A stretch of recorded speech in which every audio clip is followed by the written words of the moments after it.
We're not big, yet. Subscribe and be part of the channel before everyone else catches on. A word is not supposed to lie. That is the whole point of a surname. It answers a question before anyone asks it. Whose son are you? What did your father do? Where does your family belong? Four names in particular do not answer that question so much as disguise it. Marschall. Schenk, Truchsess. Kämmerer. Ordinary German job titles today.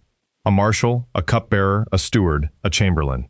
Except the men who first carried them were neither fully free nor fully owned, bound by an oath that doesn't exist in any modern legal system, serving a lord who could not have functioned without them and would never have called them his equals.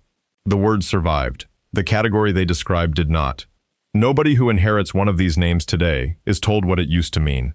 For a long time, the story of German nobility has been a tidy one, and it deserves to be told fairly before it gets complicated.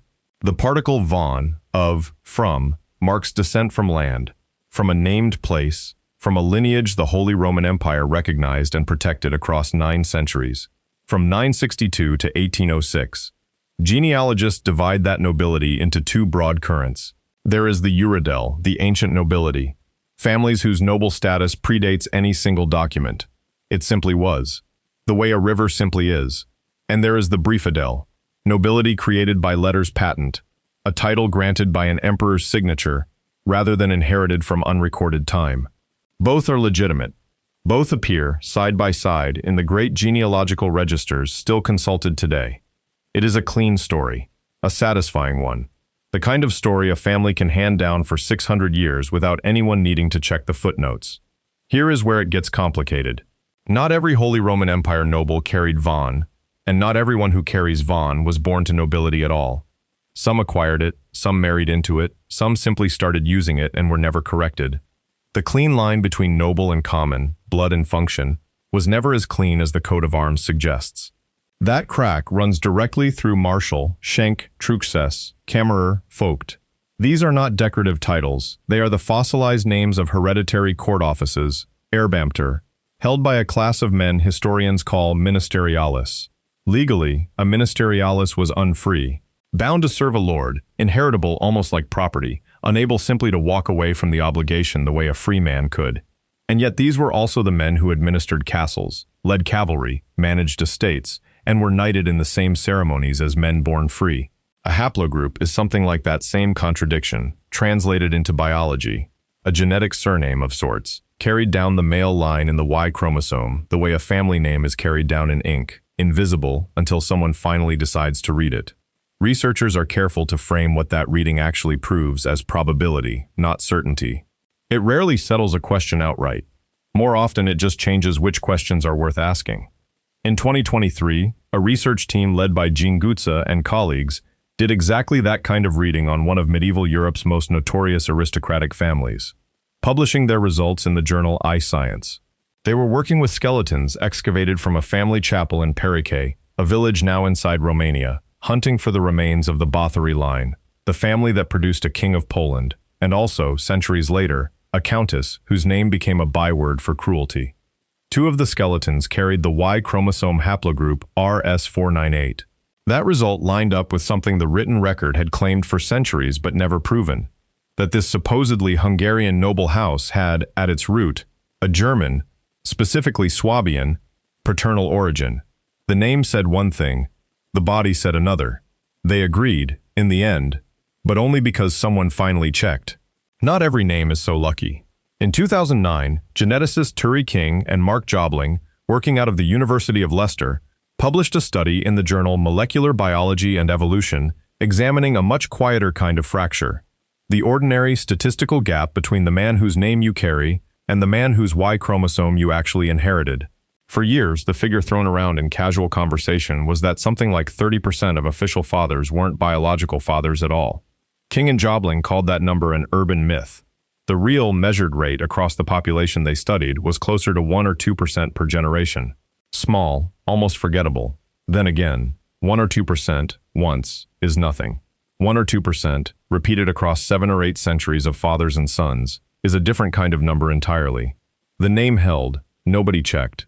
The blood moved on without asking permission. The first theory, the one historians have argued for the longest, treats this entirely as a legal matter rather than a biological one. Names like Marschall and Schenk are titles of function, not titles of blood. The Holy Roman Empire distinguished sharply between Dienstadel, nobility earned through service, and Geburtsadel, nobility received simply by being born to the right parents.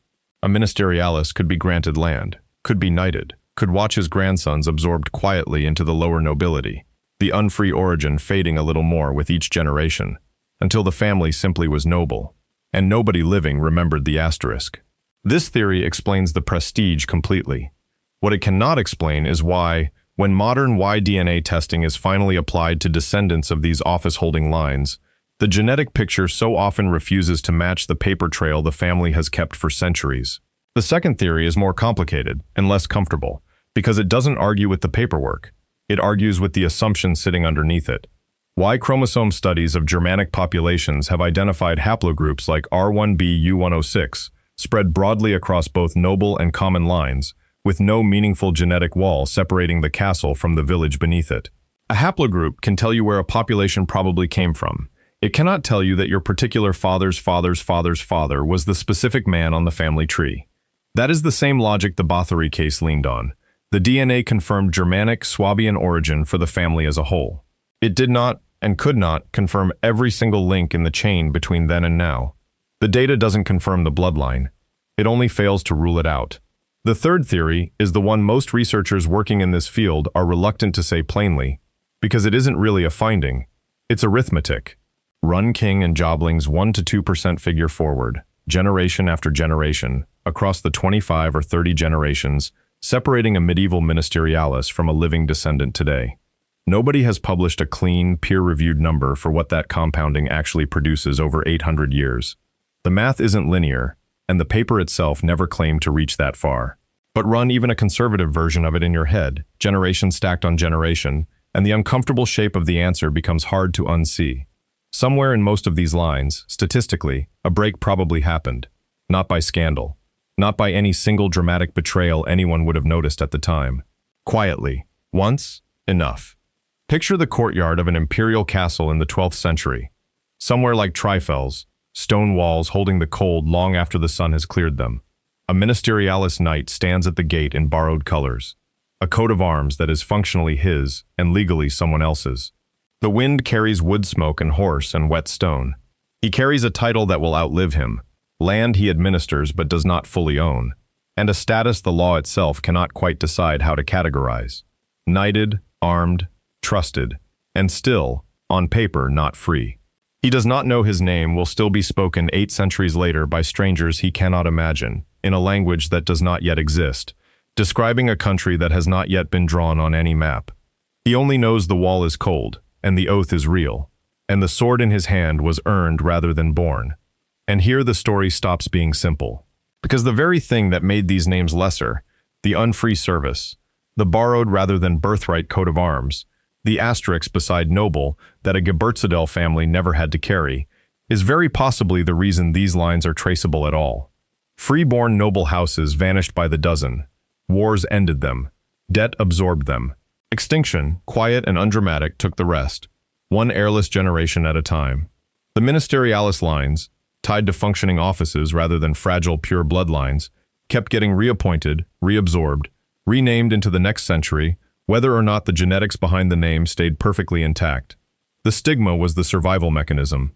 A descendant of one of these families, contacted for a related genealogical project, put it more simply than any researcher has managed. We always thought the name was the point. Maybe the name was just what was left after everything else changed. Not by years, by centuries. None of this is unique to Germany, and that is the part worth sitting with. Surnames the world over encode function and geography and legal status at least as often as they encode a single unbroken bloodline. A farmer's name, a smith's name, a servant's name, worn by descendants who share the label and increasingly, thanks to genetic testing, turn out not to share quite what they assumed. What is being quietly revealed, family by family, is that nobility itself was never purely a biological fact. It was a legal fiction, reinforced by documents, worn like the coat of arms it so often borrowed rather than earned. If your German surname really is a Holy Roman Empire bloodline, the honest answer is that the paper trail can take you most of the way there, and the DNA, if you're brave enough to run it, might quietly take you somewhere else. The name will still be yours either way. What it used to mean is a different question, and it isn't finished being asked.